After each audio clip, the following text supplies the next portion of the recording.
Revista Crianças, uma abordagem transdisciplinar. Olá a todos, sejam todos bem-vindos.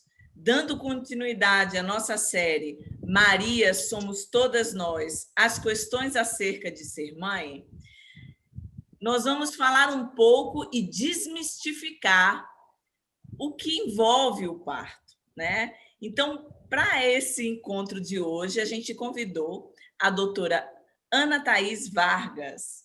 A doutora Ana Thaís é formada pela UFPB, Paraíba, Universidade Federal da Paraíba, residência em ginecologia e obstetrícia pelo IMIP, no Recife, especialização em endocrinologia ginecológica pela Santa Casa de Misericórdia, em São Paulo, atua como obstetra em São Paulo, prezando pelo parto normal, natural e humanizado. Membro da rede feminista de ginecologistas e obstetras pela preservação dos direitos reprodutivos das mulheres. Médica voluntária da Casa 1, um centro de acolhida para LGBTQIA+, mais expulsos de casa. Bem, eu vou quebrar um pouco aqui o nosso roteiro e perguntar, né, para a doutora Thaís do que se trata a Casa 1, um centro de acolhida para LGBTQIA+, mais expulsos de casa. Nos interessa. Eu sou médica. Bom, enfim, obrigada. Primeiro, né? Obrigada por me convidar para estar aqui no podcast com vocês. Eu sou médica voluntária na Casa 1, então é uma casa de acolhida para LGBTQIA+, expulsos de casa. Ela foi idealizada por um amigo meu, que é o Irã, acho que foi em 2016 ou 2017 que ela foi inaugurada. Então é isso, assim, ele começou percebendo que tinha uma demanda de pessoas LGBTQIA+, expulsas de casa e que não tinham onde morar e que ficavam morando na rua ou na casa de pessoa, pulando de uma para outra sem ter como se fixar, deixando os estudos, enfim, começando toda uma cadeia de piora das condições da qualidade de vida e psicológica dessas pessoas. Então, hoje a Casa 1 abriga 20 moradores. Agora, durante a pandemia, a casa foi fechada, né? Só foi deixando ir embora os últimos moradores, mas agora, recentemente, essa semana, foi que a gente começou a aceitar de novo os moradores. Então, as pessoas que passam por uma avaliação psicológica, psiquiátrica e médica. Então, eu sou médica na Casa 1 como voluntária. E aí, hoje em dia, eu trabalho mais especificamente com homens trans e mulheres lésbicas. Então, na verdade, pessoas com vagina, de uma forma geral.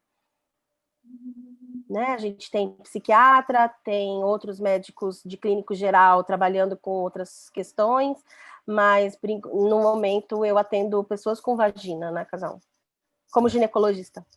Legal. Bem, para começar então, né? Muito legal esse trabalho, né? A gente está vivendo momentos assim, bem, que a gente tem que olhar para esse público, né? Bacana, bacana saber que existem lugares assim. Bem, doutora Ana Thaís, qual a diferença, então, entre o parto normal, o parto natural e o parto humanizado? O que se chama de parto humanizado. Bom, o parto normal eu costumo chamar de o pacotão do parto normal no Brasil. Eu chamo de pacotão porque eu aprendi a partejar dessa forma. O ensino médico brasileiro, e o médico, eu também coloco aí o ensino da enfermagem, da obstetrícia na enfermagem, também funciona dessa forma. Então, os obstetras brasileiros foram ensinados a trabalhar assim.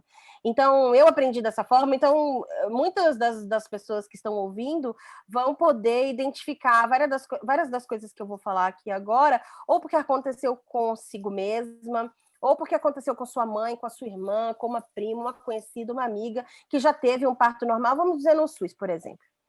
Então, assim, as contrações sempre começam à noite, e aí o casal está certo de que eles querem um parto normal, então eles ficam esperando, que a gente sabe que não dá para sair de casa assim que vem a primeira dor, espera, e as contrações ficam mesmo bem fortes durante a noite, aí amanhece o dia, eles falam, bom, a gente tem que saber como tá esse bebê, vamos pro hospital. Aí chega lá, é 8 horas da manhã, faz um toque vaginal, tá com 3 centímetros, 2 contrações em 10 minutos, bom, isso é trabalho de parto, vamos internar.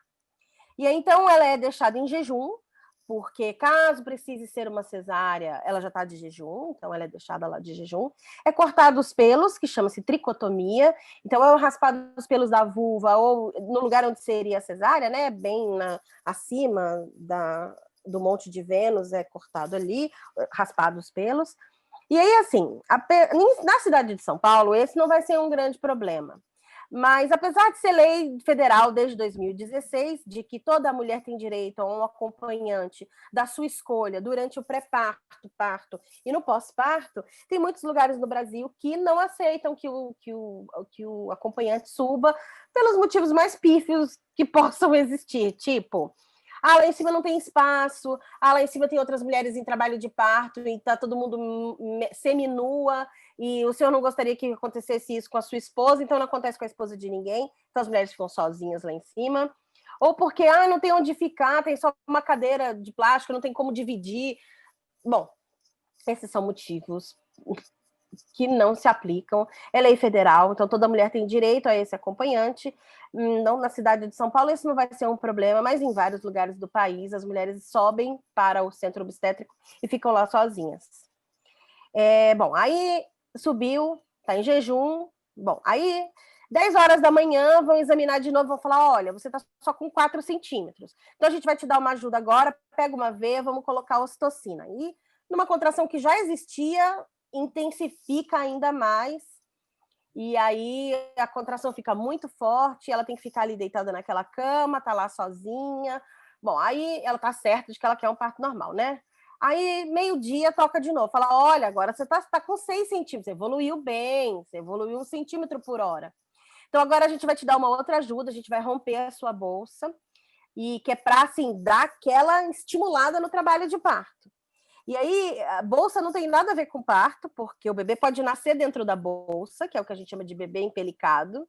A bolsa pode romper e não entrar em trabalho de parto, mas bolsa tem tudo a ver com parto, porque quando a gente está em trabalho de parto e a bolsa rompe, eu costumo dizer que o giraia pega valendo, porque as contrações ficam muito mais fortes, com toda certeza.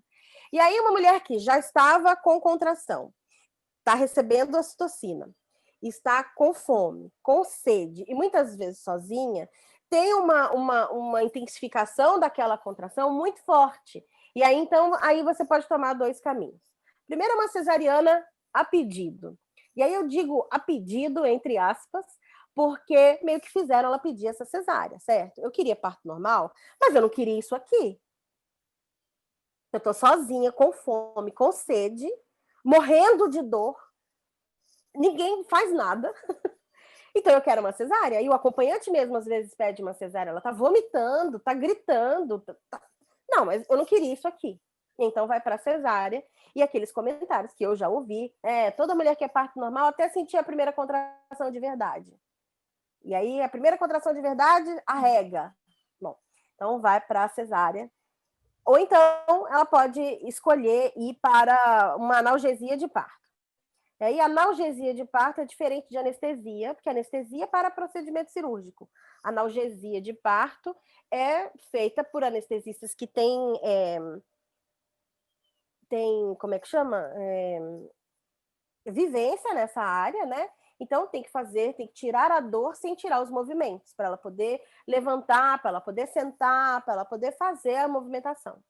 E aí, primeiro que ela tem que ser bem feita, que não pode ser aquela analgesia de parto que deixa a mulher toda paralisada. Segundo que ela tem que ser bem conduzida. Então, às vezes, elas são obrigadas a ficar deitada na cama, tanto porque tirou o movimento das pernas, ficou com a perna fraca, ou então porque precisa monitorar o bebê sem parar depois da analgesia. E aí, então o bebê não termina de fazer os giros que o bebê precisa fazer.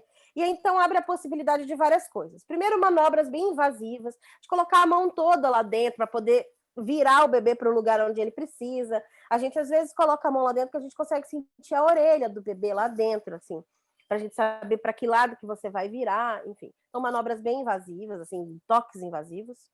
A segunda coisa que abre a possibilidade é o que a gente chama de puxo dirigido. Ela não está sentindo a contração, então fica alguém com a mão na barriga dela e fala, vamos lá, agora está com contração. Prende a respiração, pega aqui no ferrinho, queixo no peito, não solta o ar. Eu vou contar até 10 e você vai fazer força. Você está fazendo força errado. Está fazendo força no pescoço. A força é aqui embaixo. Força de cocô. Isso é dirigir o puxo da paciente. Pronto, agora pode parar, que agora não tem mais contração. E aí, vamos de novo. Aí, toda aquela direção da força que a paciente está fazendo. E a terceira coisa que pode acontecer é aumentar o risco de você precisar de um parto instrumental, que é você usar um instrumento para que o bebê nasça, seja fórceps, seja o vácuo extrator. O vácuo extrator é um desentupidor de pia. Parece, é que ele é um sininho, assim, que você coloca no cucuruto do bebê e que você vem puxando o bebê. O fórceps pega a cabeça toda, né? Ele pega tudo aqui, assim, ó. Ele abraça a cabeça do bebê e o vácuo puxa só o cucuruto. Bom, seja um ou outro, o bebê desceu, por manobra, puxo dirigido, vácuo ou fórceps, invariavelmente, a mulher recebe a episiotomia, que é o corte na vagina, médio lateral direito, para abrir o espaço. Então, para aumentar o espaço para passar o bebê. Bom, o bebê nasce, parabéns, viu, mãe? Corta o cordão, põe na mão do pediatra, o pediatra leva o bebê para ser atendido, é feito as manobras para sair a placenta, revisa o canal do parto, sutura o que tiver que suturar. O bebê está sendo atendido, aí lá dentro ele é pesado, medido, examinado, às vezes aspirado, pingado o colírio, vestido a fraldinha, ele é identificado, enroladinho, toquinho atrás para a mãe, e aí eles se encontram, assim, um rostinho no rostinho, tira aquela foto com o rostinho, acabou o parto, parabéns, até o ano que vem, acabou o parto. Vai subir lá em cima, vai amamentar. Bom, esse é o parto normal, tá? Isso é o que acontece. É o pacotão do parto normal, porque, assim, são várias coisas que podem ser identificadas nesse relato. Ah, mas eu já cheguei com 6. Ah, cheguei com bolsa que já estava rompida. Ah, eu só dilatei até 4, pedi arrego, fui para cesárea. Enfim, mas você pode identificar a história de várias mulheres nisso que eu falei aqui. Parto natural é um parto sem intervenção. O bebê entrou em trabalho de parto, evoluiu, nasceu, acabou. Esse é um trabalho de parto natural. E aí eu sempre digo que você pode ter um parto natural no hospital, você pode ter um parto natural fora do ambiente hospitalar, seja na sua casa, seja numa casa de parto, e eu brinco que você pode ter um parto natural no táxi. Qual que é a diferença do parto natural? É o nível de atenção que você recebeu. Às vezes o plantão tá pegando fogo, só tem caso grave, tem aquela cesárea, aquela diabética, aquilo é uma pré-eclâmpsia, aquela convulsionou, esse aqui é um prematuro, aquele tá sentado, e o plantão tá comendo solto, e aquela moça tá em trabalho de parto, se alguém vem, escuta, tá tudo bem, toca, tá com 6, não sei o que, blá, blá, e aí o pediatra tá lá numa cesárea, nasceu sozinho aqui na cama, a enfermeira põe no colo, cobre o bebê, chama o pediatra, ele tá ocupado, peraí, viu, mãe, que o pediatra já chega, esse bebê nasceu natural, mas ninguém falou nada com ela, ninguém deu informação nenhuma, o bebê ficou no colo, mas foi por acaso, isso acontece bastante. E a diferença é o nível de atenção que você vai ter, tá? Então, o que se chama de parto humanizado? Quem trabalha com parto humanizado, que tem esse nome, eu vou dizer um nome comercial, sei lá, acho que é um nome para poder diferenciar uma coisa da outra, vai trabalhar com 3 premissas iniciais. A primeira é evidência científica. O que dizem as evidências sobre todas as coisas? Então, tem evidência de melhor ou pior qualidade sobre todas as coisas. Quantas consultas de pré-natal? Que exames fazer em quais idades gestacionais para procurar e ver o quê? O que você faz quando é pré-eclâmpsia, que é uma pressão alta durante a gestação? O que você faz quando é diabética? O que você faz quando é gêmeos? Então, tu tem evidência científica de melhor ou pior qualidade. E aí você pensa assim, nossa, mas a medicina não é baseada em evidência? Não, nem sempre. porque os médicos aprenderam a fazer as coisas. Eu aprendi assim com o doutor fulano na minha época de 1900, da minha residência, sempre deu certo, eu não vou deixar de fazer isso. Sim, eu aprendi a fazer episiotomia, nunca tive nenhuma reclamação, sabe? Então, eu sempre fiz assim, vou continuar fazendo. Só que as evidências vão mostrando coisas diferentes que necessitam que você reavalie a sua prática e readapte o que você faz. E aí esse é um ponto de tensão entre os dois modelos, porque eu aprendi assim, eu vou fazer assim sempre, e você às vezes não, muitas vezes, você precisa desaprender as coisas que você aprendeu. Então, ter a boa vontade, entre aspas, de mudar o que você aprendeu é bem tenso para a classe médica. E aí eu queria entrar naquele ponto que a gente estava conversando no momento que a gente não estava gravando, né? Por que no Brasil 56% dos partos são cesáreas? Porque nós temos a obstetrícia centrada na figura do médico. Que ele é a pessoa que faz o pré-natal, ele é a pessoa que vai fazer o parto. Quem faz o parto é a mulher, certo? A gente acompanha o parto, a gente não faz o parto de ninguém. Então, quando você centra na figura do médico, o médico trabalha dessa forma, imutável, desde o dia que ele começou a residência dele, não levando em consideração que é um processo fisiológico, e então, quanto menos, aí as evidências vão mostrando que quanto menos você intervém, quanto menos você põe a mão, melhor para o processo fisiológico. Então, e aí, nesse modelo, nisso que eu descrevi do parto natural, tem uma série de coisas que não devem ser feitas. Internar com 3 centímetros, romper bolsa de todo mundo, colocar ostocina em todo mundo sem critério, romper bolsa de todo mundo, colocar assim, não é para deixar em jejum, não é para deixar ela desacompanhada, sabe? Não é para você fazer puxo dirigido, não é para cortar a vagina das mulheres, e por aí vai. Enfim, então tem várias doutora, coisas. Aproveitando então e pegando esse gancho, o que é que faz um obstetriz? O que que faz uma obstetriz? Quem é e quem faz o que faz a obstetriz, né? Então, dentro das evidências científicas, nós temos 2 pessoas que, para o Brasil, são 2 profissionais novas, mas para fora do Brasil, onde a gente tem bons indicadores de saúde e bons números dentro do país, porque, como disse a Jana, no Brasil nós temos 56% de cesárea. Esse foi um dado de 2019, que ainda não saiu o nosso dado de 2020 ainda. Mas nós temos 56% de cesárea, e a Organização Mundial de Saúde nos orienta que a gente fique entre 10% e 20%, entre 15% e 20% de cesariana. Isso deveria ser o país, né? Nós temos 56%, porque nós temos uma obstetrícia centrada no médico. E em outros países com melhores indicadores de saúde, nós temos a presença dessas 2 pessoas, que é a obstetriz, que é uma parteira, que é formada em obstetrícia. Temos a enfermeira obstetra, que é uma enfermeira que fez faculdade de enfermagem e especialização em obstetrícia. E temos a terceira pessoa aí, que é a doula, que é uma pessoa que não é uma pessoa que tem uma formação técnica dentro da medicina e da obstetrícia, mas ela é o que eu gosto de chamar de uma acompanhante qualificada. Ela sabe o que acontece no parto, ela sabe o que esperar do parto, e ela acompanha a mulher e dá para ela suporte físico e psicológico durante o trabalho de parto. Que não é o marido. O marido, o parto é dele também. Então, o marido também deve ser dado, marido, o acompanhante, enfim, o companheiro ou a companheira da mulher que está parindo, enfim, o companheirê da pessoa que está parindo. Essa pessoa, o parto também pertence a essa pessoa.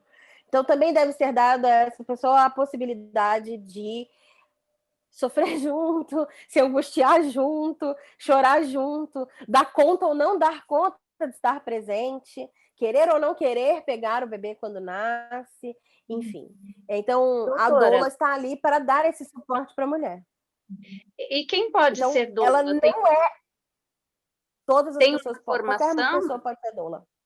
tem uma formação que não é uma formação acadêmica, é uma formação de um curso para poder introduzir a pessoa nesse mundo da obstetrícia, de como acontecem os partos, do que é esperado e o que é normal. Mas a doula não acompanha parto, doula não ausculta bebê, doula não toca gestante, não avalia nada. A doula está ali para massagem, água, comida, penteia cabelo, troca de roupa, seca a mulher, põe no chuveiro, tira do chuveiro, faz posições com ela, massagem, rebozo, tá ali sustentando a pessoa, né? Psicologicamente, porque ela não está sozinha. Você está passando por isso, eu reconheço o que está acontecendo com você, eu estou aqui com você, você não está sozinha, é só mais essa contração, vamos lá, vamos respirar. E é igual dar comida para criança, é só mais essa colher, é só mais essa colher, é só mais essa contração, é só mais isso, sabe assim, vamos passando isso comigo uma de cada vez. Então, o médico não faz isso, a obstetriz, a enfermeira obstetra não faz isso, porque essas duas pessoas têm um papel técnico dentro do trabalho de parto, o que fazer, reconhecer as fases e o que fazer quando as coisas se apresentam. Então, dentro das evidências científicas, dentro do parto humanizado, nós temos a recepção desses dois profissionais com a doula, de que a presença de doula diminui a número de mulheres que têm necessidade de analgesia de parto, diminui o tempo de trabalho de parto, aumenta a satisfação da mulher em trabalho de parto, melhora o Apgar de 5º minuto dos bebês, então, que é o Apgar prognóstico, que a gente chama. Então, a presença da doula, como diz o doutor Jorge Kuhn, que é um professor nosso e é um grande entusiasta e um grande professor mesmo dentro da humanização. O doutor Jorge sempre diz que se doula fosse um remédio, seria antiético você não receitar um remédio com tantos benefícios. Então, dentro das evidências, existem as evidências da presença da doula, existem as evidências de melhora dos índices com a presença da obstetriz e da enfermeira obstetra. Então, dentro do trabalho de parto, a doula acompanha e a obstetriz acompanha parto. Então, ela toca, ela ausculta, ela é capacitada a acompanhar partos normais e trabalhos de parto de baixo risco. Então, existem casas de parto onde não existe médico. Quem acompanha o parto, quem recepciona o bebê, são as enfermeiras ou as parteiras. Eu fico pensando assim do quanto é fundamental para que uma mulher possa maternar, ela ser maternada, né? Sem dúvida. Porque é um momento assim, né, de um certo desamparo, porque ali está você só com um bebê querendo nascer e tem uma briga ali, porque teu corpo fica, né, te colocando no limite. E o quanto é importante e fundamental para a mulher ter esse colo, né? E a gente estava conversando de quanto, assim, mesmo após o nascimento, algumas mulheres elas se veem muito sozinhas, né? Desamparadas, porque como, o pacote é seu, o filho é seu, o pacote é seu, cuida, tchau. Né? E todo mundo some, né? O que eu falei antes da gente gravar, assim, toma a estrelinha, a bombinha ninja e faz puf, some todo mundo, né?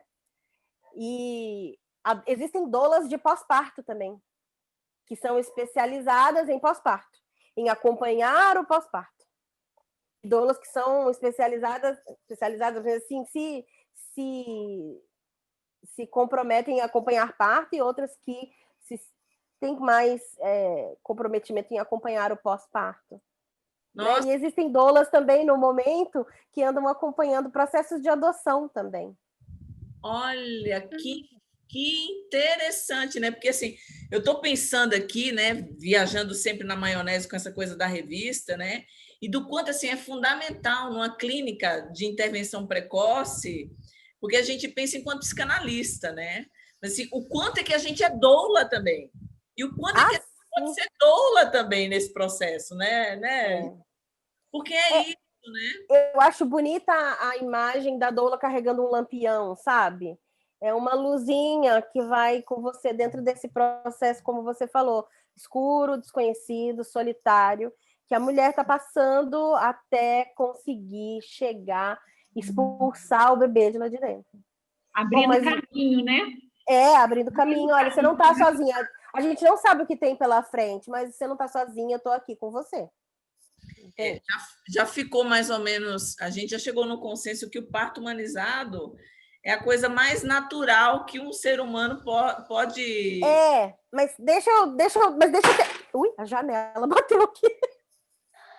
Deixa eu terminar de falar. Peraí, deixa eu abrir aqui, que senão vai ficar sem lâmpada aqui. Peraí. Vai, minha filha, abre. Ai, pronto. Né? Muito legal isso, né? Isso da doula, muito bacana. Mas deixa eu terminar de falar do parto humanizado, que ainda tem outras coisas aqui. Então, evidências científicas, então a gente estava falando das evidências, e aí como a Diana me perguntou qual o papel da obstetriz e da doula e da enfermeira obstetra, bom, então, baseado em evidência, nós temos evidência suficiente para admitir essas pessoas dentro do processo de gestar e parir e o pós-parto. Então, o parto humanizado trabalha com essas profissionais de forma muito íntima, muito próxima. Eu digo que eu tenho 2 obstetrizes de estimação, que é a Letícia e a Isabelle, que são as minhas obstetrizes que trabalham comigo, e eu confio minha vida a elas. Assim. A Isabelle estava no parto da minha irmã, então são as pessoas que eu mais confio, as obstetrizes que eu mais confio. Bom, e o segundo ponto, então, que eu estava falando que são 3 pontos do parto humanizado, o segundo é conhecimento da fisiologia do que está acontecendo, porque o parto faz parte da fisiologia, da biologia da fêmea da nossa espécie, então, de quem tem um útero e quem está gestando, né? Então, sem querer estipular que são somente as fêmeas, mas quem tem um útero e está gestando, então faz parte da fisiologia desse corpo que tem essa possibilidade. E conhecer a fisiologia nos permite saber o momento de intervir, sim ou não, e saber o que está acontecendo. Aí a Diana me perguntou algo antes da gente começar a gravar, que é assim, quanto tempo? E se passar a noite toda? Sabendo, conhecendo a fisiologia, a gente pode ir dosando esse tempo, mesmo que ele ultrapasse o que a gente imagina que seja o ideal para um trabalho de parto, porque ele tem que também ser individualizado dentro da fisiologia geral. Então, conhecer a fisiologia do que está acontecendo te permite também programar melhor as intervenções, caso elas sejam necessárias. E o terceiro ponto, e aí para mim esse é o ponto que tem o maior problema entre o modelo do parto normal padrão e este modelo da humanização, que é a autonomia da mulher. E a autonomia da mulher é o que ela permite e quer que seja feito no seu trabalho de parto, com ela e com o seu bebê. Então, se ela tem direito de escolher onde vai ser o parto dela. Então, a gente estava conversando da pessoa que queria ter no Xingu. É direito dela. Você sabe quais são os riscos que estão envolvidos nisso? É direito dela escolher uma cesariana, mas você sabe realmente quais são os perigos que estão envolvidos nisso? Você sabe quais os riscos que você e seu bebê estão correndo? Então, ela pode escolher o que ela quiser, ela pode escolher parir sozinha no meio do mato, mas ela também pode escolher uma cesariana. E nesse meio tem um monte de coisa, certo? Então, a autonomia da mulher é você respeitar o que ela quer e permite, certo? Que seja feito com ela. E a autonomia da mulher só é possível quando nós temos uma relação de horizontalidade entre médico e paciente. Não sou eu mando e a paciente obedece. Eu estou informando a ela as coisas, a decisão quem toma é ela. Então, são decisões tomadas de forma contínua, combinada, na verdade. Eu não queria falar combinado, porque a palavra fica um pouco... Mas são decisões acordadas entre as duas partes. Mas frases que eu já ouvi. Mas essas mulheres hoje em dia estão muito cheias de querer. Quem foi que estudou aqui? Fui eu que estudei aqui, eu que sei. A mulher está muito cheia de querer. Então, por que eu nunca tive problema com isso? porque temos uma relação horizontal, certo? E sempre tentamos chegar no meio termo. Então, por exemplo, eu já tive uma paciente que o líquido deu diminuído, e aí eu falei, olha, por mim, interna, a gente vai induzir o trabalho de parto. Ela falou, mas eu queria tentar fazer uma acupuntura e repetir em 2 dias. É possível? É possível. Se tiver aumentado, a gente permanece gestante esperando o trabalho de parto começar. Se tiver igual ou diminuído, ainda mais, a gente interna. Fechado, fechado. Pronto. Isso foi um meio termo. Isso não foi uma paciente botando banco e querendo vencer, querendo, sabe, não fazer o que eu estou pedindo. Isso é um meio termo, dentro da racionalidade e dentro das avaliações de risco. Então, eu nunca tive problema com a paciente que eu precisei fazer uma intervenção e ela não aceitou. Porque é explicado, é mostrado a evidência, eu não estou tirando de trás da orelha, sabe? Então, a gente tem essa brincadeira também na humanização, que não é medicina baseada em evidência. Seu bebê é grande, não vai passar. A sua bacia estreita, não vai nascer. Você tem o seu colo muito duro, não vai entrar em trabalho de parto. Isso é medicina baseada em evidência. Ele está lá olhando e falando, você... Estou aqui percebendo que você não vai parir. Entende?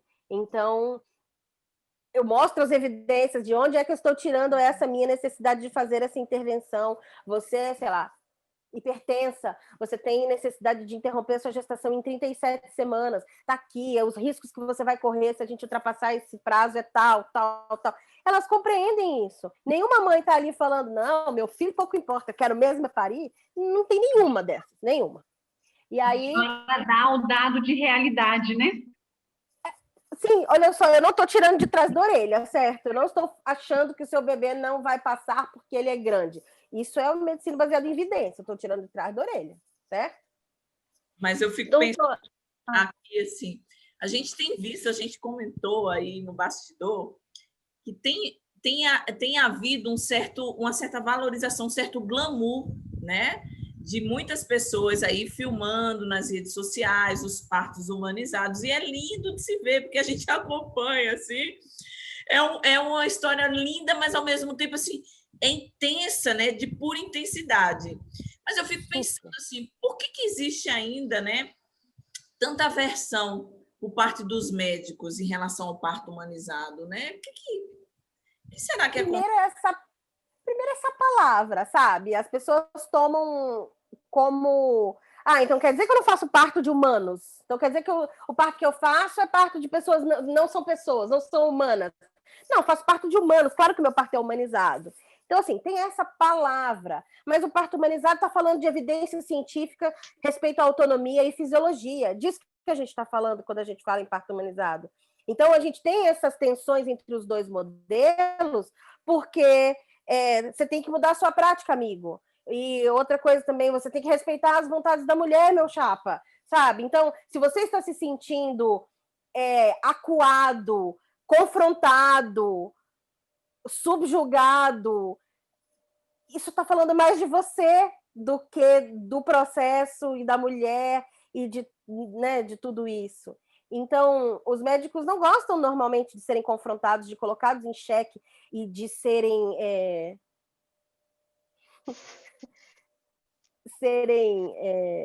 colocados mesmo à prova o que eles estão falando. Nos é ensinado dentro da faculdade de medicina, de forma subliminar, que o que a gente sabe, o que a gente aprende, o bem que a gente traz é muito maior do que qualquer outra coisa. Então, nos é ensinado de forma subliminar de que o que a gente fala é lei. E o que a gente faz deve ser obedecido. Pois é, então... é muito interessante, porque parece, é o que a gente chama em psicanálise de discurso do mestre, né? É aquele discurso onde existe, é claro, assim, uma diferença de estatura, né, entre você e o outro, né? Quando o que te dá esse lugar é justamente o corpo do outro, né? Que não é qualquer coisa, né? Que não é qualquer coisa. Então, é o suposto saber, assim. Então, quando ele é colocado em xeque e quando ele é confrontado com uma pessoa que não estudou, que é leiga e que querendo saber mais do que ele. Então, vem essas frases. As mulheres são cheias de querer, elas deixa ela brincar lá de parto normal, quando der tal hora, porque eu também já ouvi isso. Quando der, sei lá, tal hora, eu vou lá e opero ela. Então, é isso, assim, a birra é essa. E aí a gente começa a escutar várias coisas, entende? Ah, mas quem trabalha com parto humanizado é parto normal a todo custo? Todo custo do quê? Parto normal a todo custo, a custo da criança? A custo da mãe? Não é a todo custo. A gente tem cesárea. Entende? Tem cesárea. E aí você perguntou, Jana, assim, dentro do parto humanizado, então as pessoas falam, você falou, então é o parto mais natural, mais humanizado. Às vezes não, entende? Às vezes é uma cesariana marcada, porque dentro das evidências científicas a gente tem necessidade de operar essa mulher. Para melhorar os riscos, para diminuir o risco, ela precisa ser operada. Entende? Então, às vezes é uma cesariana marcada, a mulher tem noção disso, ela é informada disso. E continua sendo um parto humanizado, porque ela teve a autonomia de aceitar a intervenção. E aí você vai ter, vamos supor, uma cesárea respeitosa, onde a gente estava falando antes de começar a gravar, que é uma cesárea onde você não está conversando sobre a casa que você alugou para fazer um churrasco, onde a anestesista não está contando piada de mau gosto, onde está tocando a música que o médico escolheu, onde está todo mundo conversando, a luz está acesa, e o casal e essa família que está se formando neste momento não está sendo levado em conta, sabe? Onde o bebê não é mostrado para a mãe, onde ela não está sendo informada das coisas que estão acontecendo. Então, sem levar em consideração, porque isso pode se transformar muito na cozinha de quem está ali. Porque a gente faz isso o tempo todo. Eu praticamente nasci dentro daquele hospital, eu trabalho ali todo dia. Eu estou fazendo um negócio que eu faço sempre. Então, você está ali conversando, você está fazendo aquilo ali, é muito fácil para quem está fazendo. Mas quem está tensa, porque está sendo operada, o bebê vai nascer, aquele momento é tenso e feliz para ele. Então, você deve isso à paciente, pelo menos um parto com uma cesárea respeitosa. Então, isso também remete a uma outra coisa que a gente estava conversando. Então, o parto humanizado é para todas as mulheres? Deveria ser para todas as mulheres. E aí, doutora, aproveitando isso, a mulher ela tem direito, né, a escolher o tipo de parto que ela quer ter? Como é que é isso? Né? Essa é uma discussão que só acontece no Brasil. Que a mulher tem o direito de escolher que ela vai ter uma cesárea? Vamos lá. Vamos supor que a gente esteja falando da gastroenterologia. Existe um procedimento na gastro que é mais barato, mais fácil, menor risco de sangramento, de infecção. E existe um outro procedimento que custa mais caro, é mais arriscado, tem mais risco de sangramento e de mau resultado. Você vai escolher qual procedimento? Eu vou escolher esse, o de menor risco, o que tem melhor resultado. Esse aqui não era nem para estar fazendo, entende? Mas dentro da obstetrícia, dá a pessoa para ela escolher, entende? Então, o parto, essa é uma discussão que só acontece no Brasil, entende? Então, a mulher tem o direito de escolher o parto? Tem, mas não deveria, aqui, né? Mas não deveria ter. Fora do Brasil, e aí não raro, eu já tive pacientes que foram para fora do Brasil, e aí falam assim, aqui na Inglaterra é um terror, né? A gente aqui é parto normal até o último minuto. Não é até o último minuto, ou nasce ou não nasce, até o último minuto é o último minuto de nascer, né? Na Austrália é assim, e no Canadá, gente, é assim, porque é assim em todo lugar. É porque aqui eu não posso ter a minha cesárea. Não pode mesmo, não deveria poder aqui também.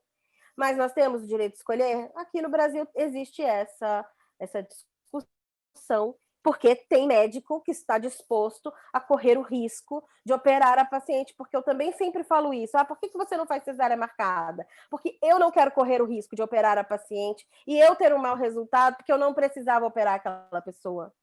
Doutora, Então, quais seriam esses riscos do parto cesárea, tanto para o bebê quanto para a mãe? Tá. Então, a gente fala risco de cesárea, a gente está falando do risco da cesariana marcada, tá? Eu queria... Isso, da cesárea marcada. E aí eu vou emendar na pergunta da Ellen e vou querer saber assim, qual que é a vantagem, então, do parto natural, né, para um bebê? Para um bebê. Tá bom. Então, vamos lá, assim. Então, então a gente tá falando, quando a gente fala dessa cesárea, nós estamos falando das cesáreas marcadas, certo? Da cesárea que a gente chama de eletiva. Você tá lá com 38 semanas, linda, maravilhosa, fala, bom, agora o bebê já tá pronto, hoje é dia 17 de dezembro, semana que vem já é Natal, então eu já tô com 38, já tá bom de nascer, é bom que o bebê já passe o Natal com a gente. E aí o doutor fulano vai viajar, vai dar tudo certo, vamos marcar nossa cesárea. Então, nós estamos falando dessa cesárea, certo? A eletiva marcada. Então, a cesárea eletiva marcada aumenta o risco da mulher de infecção, de lesão de órgãos adjacentes, então lesões dos órgãos que estão em volta do útero, bexiga e intestino.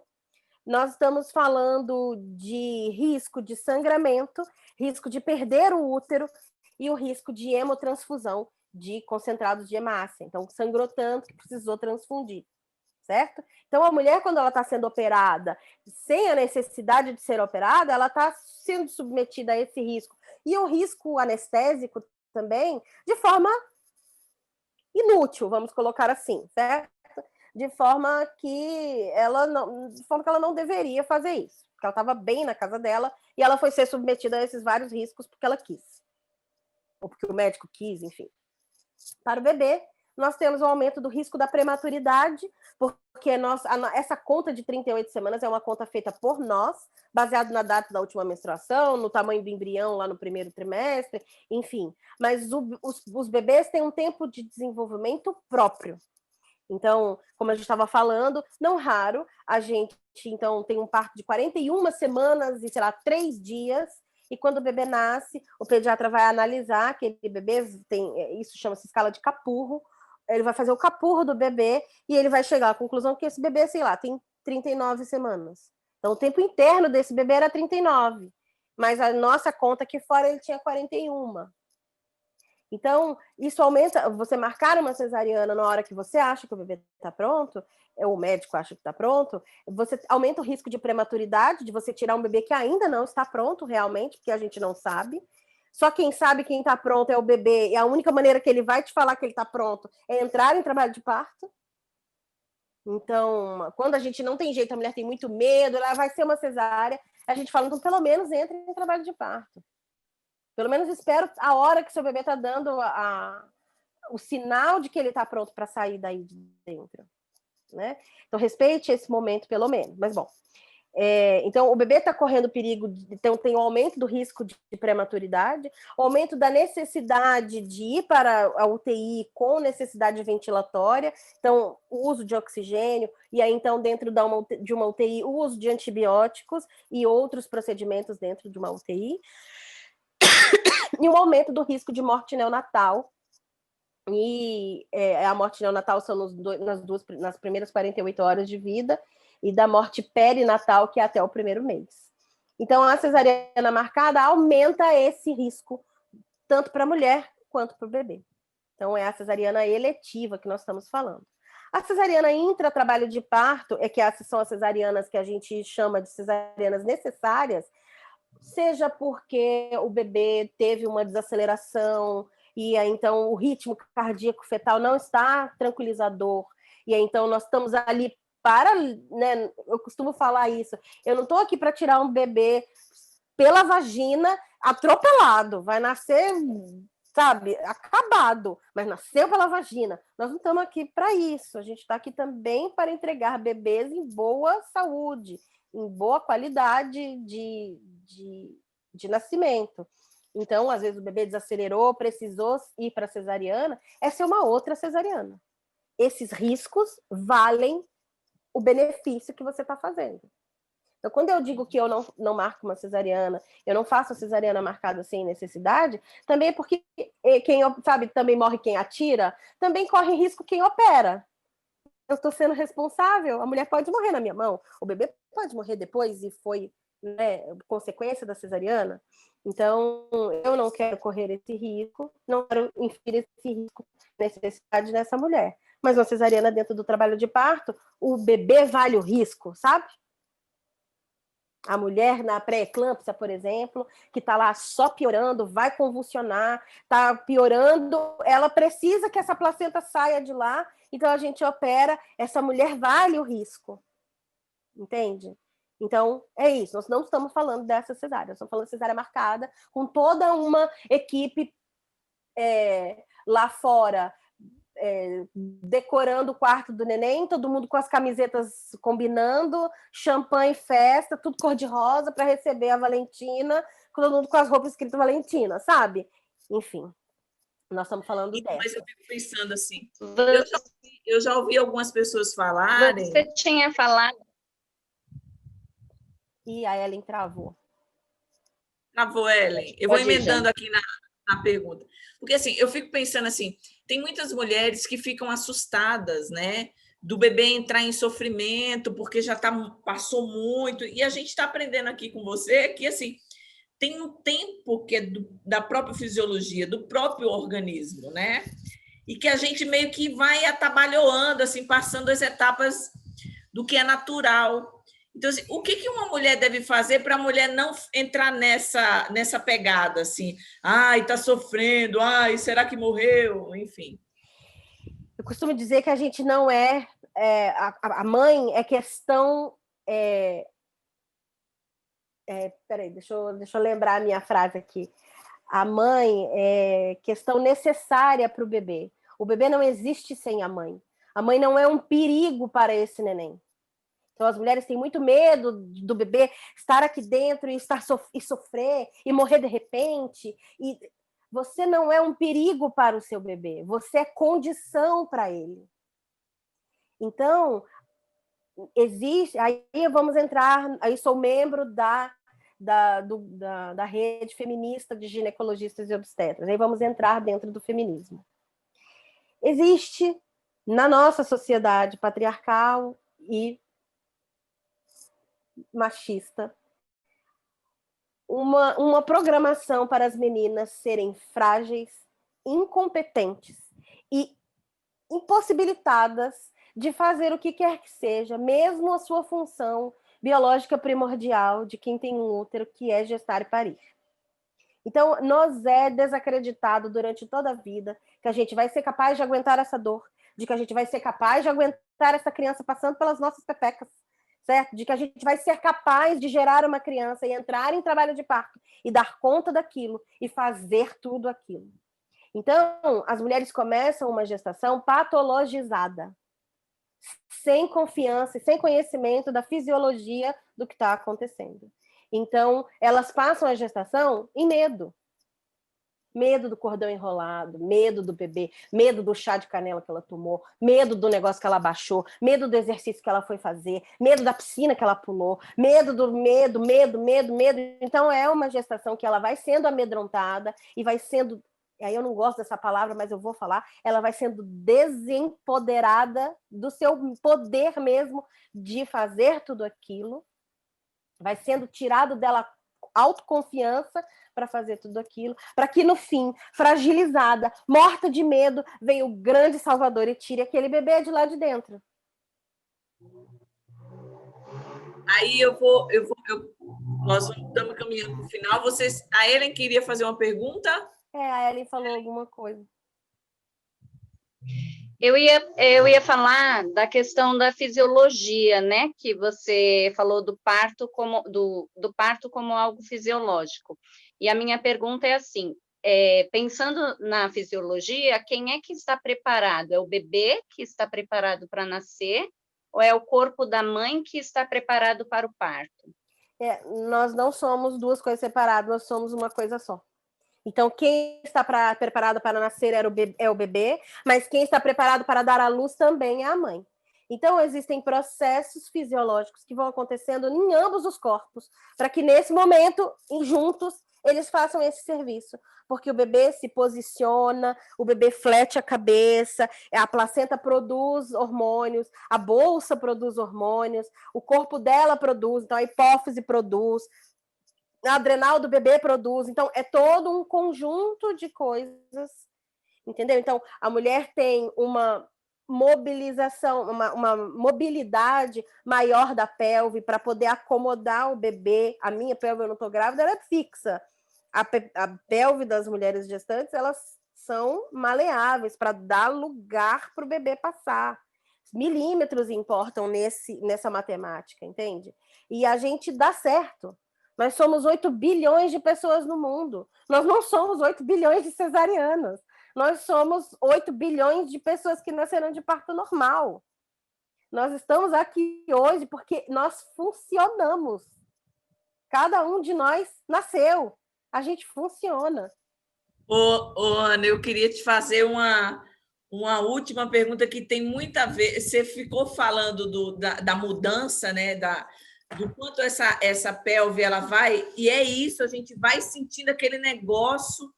E é uma coisa louca, porque o negócio vai mudando, né? E aí eu queria fazer aquela pergunta, né? Que é uma pergunta que eu acho que é uma pergunta que muitos homens, né, fazem, né, em relação, e eu acho que é importante a gente falar disso. A gente está falando da mulher ser dona do próprio corpo, né? A gente está fazendo do próprio processo, né? Do próprio processo, né? E eu queria fazer uma pergunta que o Clodoaldo Turcato mandou para a gente, e ele fala o seguinte: já ouvi de mulheres que o parto normal deforma o corpo, as partes íntimas, por exemplo, e por isso preferem cesárea. Essa desinformação é comum entre as mulheres com menos escolaridade.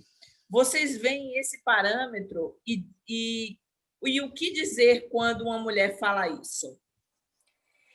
Não depende da escolaridade, certo? Não depende da escolaridade mesmo. Todas as mulheres, todas não. Já escutei isso de A a Z, tá? E isso é extremamente machista. Porque a gestação em si muda o corpo da mulher. Muda o cérebro da mulher, quer ela queira ou não. Certo? Muda toda a estrutura do corpo dela. Então, se você teve uma cesárea, se você teve um parto normal, o corpo está mudado. Quando você tem filho, muda tudo. Muda tudo, absolutamente tudo. Então, quando você fala que, meu Deus, vai deformar a minha vagina, a minha vulva, você está falando isso por quê? Por que você quer que ela fique intocada e parecendo não uma vulva e uma vagina de uma mulher adulta que teve esse propósito que foi engravidar e dar à luz ao seu filho? Então, muda? Claro que muda. Muda tudo. Mas ela perde a função? Claro que não perde a função. A contratilidade muscular da vagina vai permanecer lá.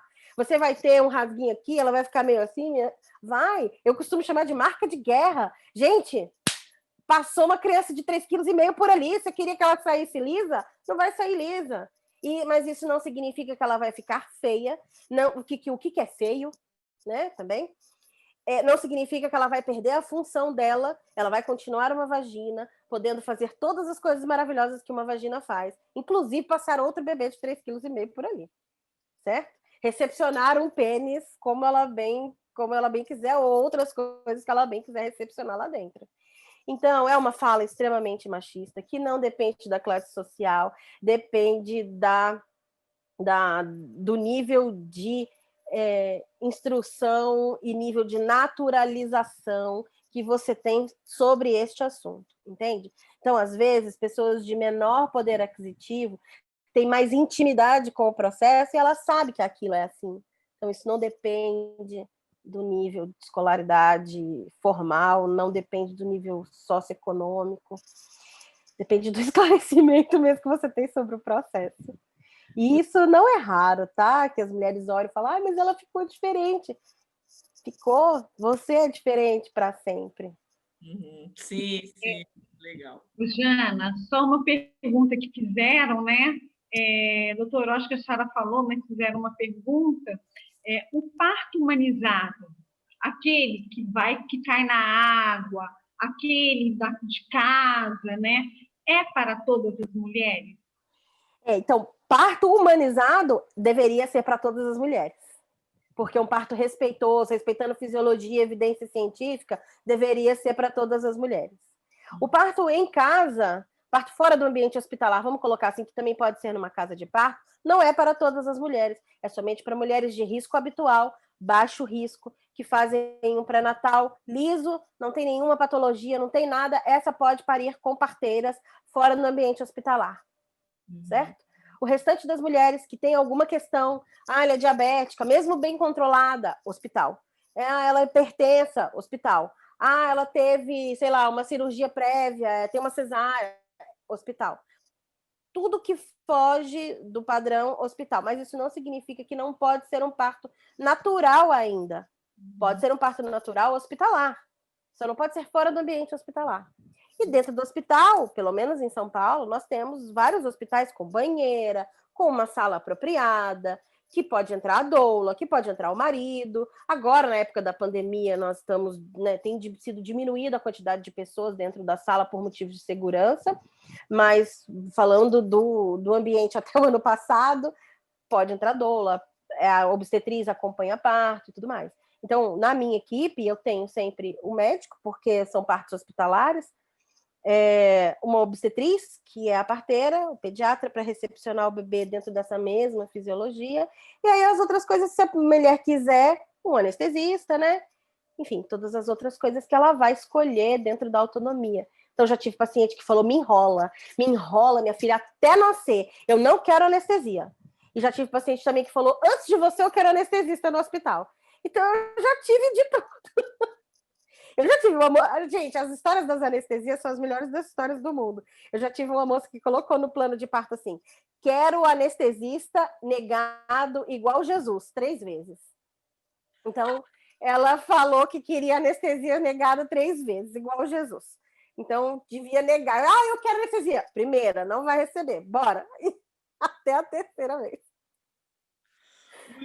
Essa pariu, minha gente, numa rapidez, não precisou de nada. Que coisa, né? É muito bacana essa conversa que a gente está tendo com você, Ana, porque, assim, para mim, pessoalmente, né, foi uma riqueza ouvir, né, tantas coisas assim bacanas em relação a isso que é da ordem do natural, né? E do quanto a gente precisa naturalizar determinadas coisas para que não vire algo assim distante demais, né? Para que a coisa seja próxima. Plastificado, longe da gente, né?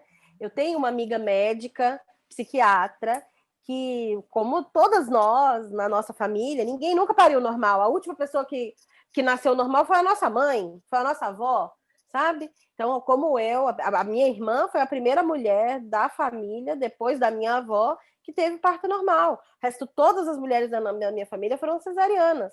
Alguma coisa aconteceu aí, nosso corpo ficou defeituoso depois da década de 70, 80. O que aconteceu no Brasil? Ninguém tem passagem mais? Eu costumo brincar que falta de passagem e falta de bilhete único. Se você tem o bilhete único do metrô, minha filha, você tem passagem para todos os lugares. Porque falta de passagem e falta de bilhete único. Mas, enfim, então, a minha irmã foi a primeira mulher dessa família que pariu normal depois da minha avó, né?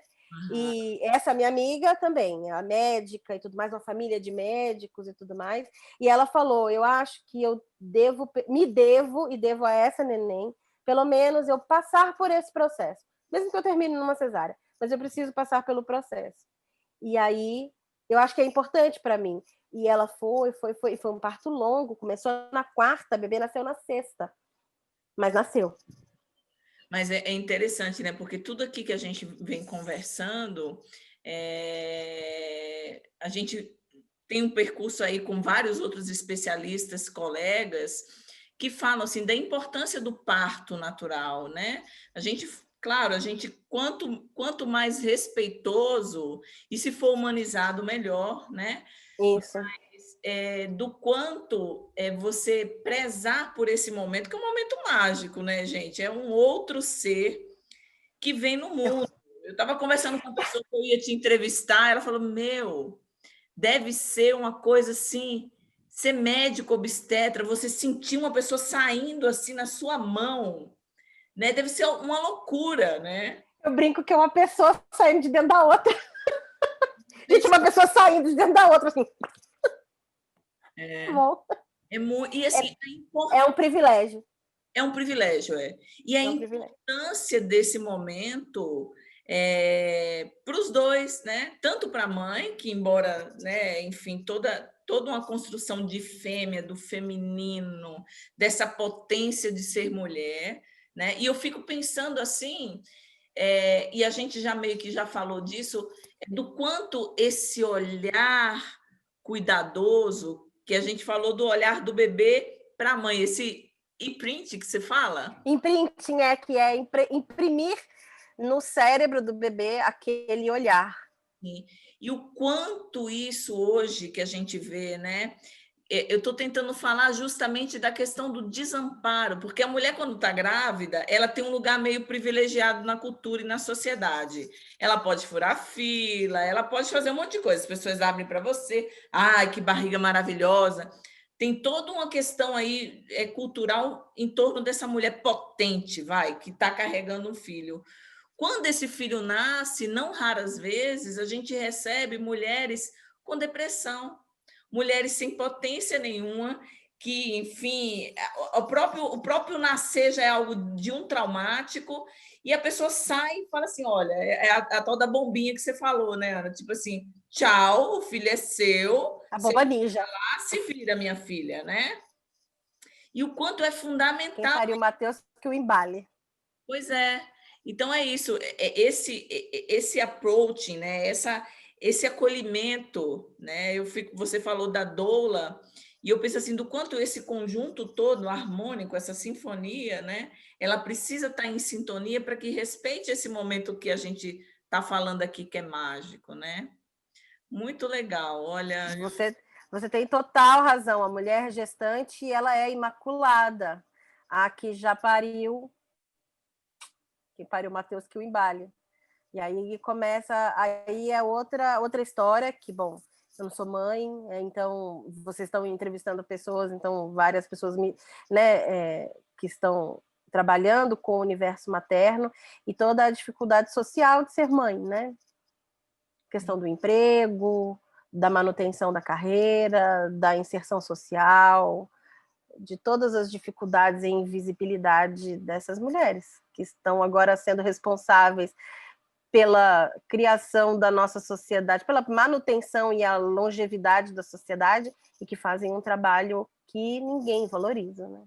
Sim. E eu queria agora falar para todos vocês que estão assistindo a gente, né, que saibam que o corpo é de vocês, né, e que se vocês estiverem grávidas ou conhecer uma grávida, encaminhe o vídeo, estuda, ou vai dar uma lida, sabe? Ou procura se informar. Não entrega seu corpo no primeiro detentor de saber que diz que sabe sobre você, né? Mais sobre você do que você mesma. Isso. Diana, Ellen, se vocês queriam fazer alguma pergunta para a gente encerrar a entrevista com a doutora Ana Thaís? Doutora, eu só queria complementar isso que a senhora estava falando e que a Jana gostaria também... Oi, quer falar, Ellen?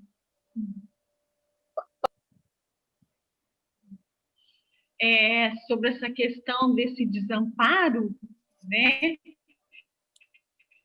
Que é exatamente isso, né? Arruma-se as roupinhas, a gravura na porta, tudo mais, e depois essa mulher que se prepara até com uma doula, depois ela está só, porque ela contava com uma mãe, ela contava com esse familiar que às vezes não dá, né, esse a priori, né, do nascimento, né? Uhum. Porque o nascimento arremete à sua própria história, né? E somos hoje famílias mononucleares. O que existia-se antigamente eram famílias de múltiplos núcleos. Então, você tinha morando perto e junto de você a sua avó, a sua mãe, a sua tia, uma prima, alguém que também tinha um bebê pequeno. Enfim, você tinha uma multiplicidade de mulheres que estavam próximas de você, que estavam em níveis diferentes deste processo, para te auxiliar. E hoje, como famílias mononucleares, tem você e um marido. Boa. Na maioria das vezes, assim, você e a companheiro, bom, sendo o mais inclusiva possível dentro da fala, mas novas configurações, né? com todas as configurações, sim. Eu queria deixar uma contribuição de indicações de livros e filmes sobre esse assunto. Ótimo. Então, na Netflix, nós temos os 3 documentários do Renascimento do Parto. Os 3 documentários estão na Netflix. Então, tem o Renascimento do Parto 1, 2, 3. Um é maravilhoso, é de cair os butiá do bolso, assim. Eu fui assistir no cinema e eu saí convencida de dentro daquele cinema de que eu deveria deixar os meus plantões, eu deveria procurar a minha turma, porque em lágrimas eu falei, essa é a minha turma. É isso aí que eu quero fazer, entende? Não trabalhar como eu trabalho hoje. Enfim, ele mudou a minha vida. O filme 2 é um filme mais pesado, ele fala sobre violência obstétrica e ele mostra a violência obstétrica. Então, ele é um filme um pouco mais pesado, tem que ter um pouco mais de estômago. E o terceiro fala sobre os bebês, então ele também é muito importante. Então, a indicação desses 3 documentários. As pessoas às vezes não querem assistir porque acham que vai ter cena de parto. Não é isso. O documentário fala sobre a situação da obstetrícia no mundo e no Brasil. Então, como que essas coisas acontecem? Então, muito do que a gente falou aqui hoje. Tem um livro que chama-se O Parto é da Mulher, que é da Cris Balzano, que é uma professora de yoga e que é uma obstetriz também, que acompanha partos. Então, ela ensina exercícios, respiração, tudo que você pode e deve fazer durante a gestação para ter um parto tranquilo. Então, eu gosto bastante.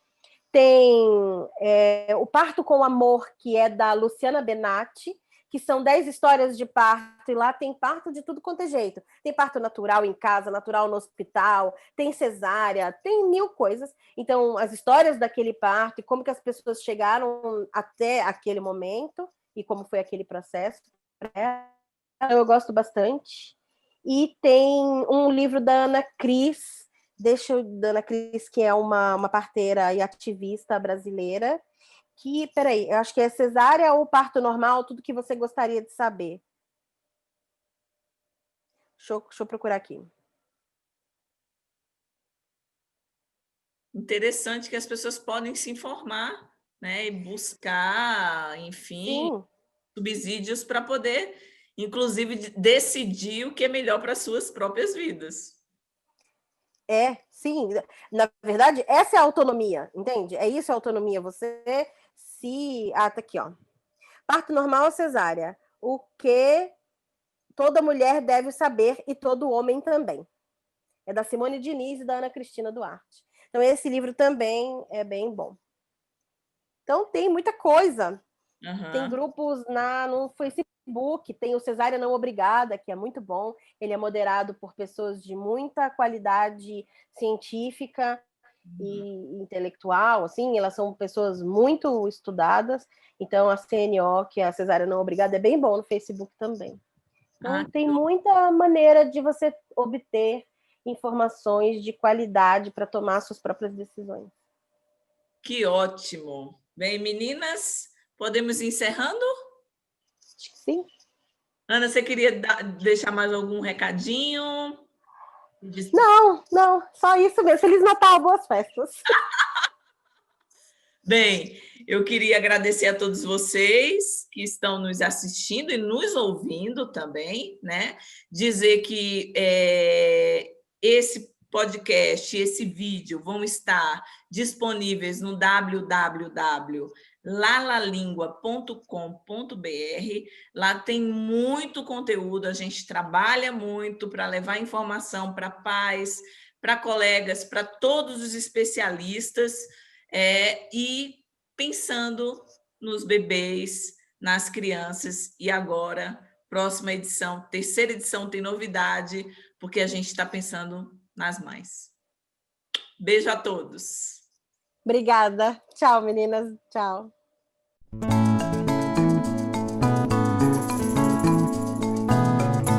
Revista Crianças, uma abordagem transdisciplinar.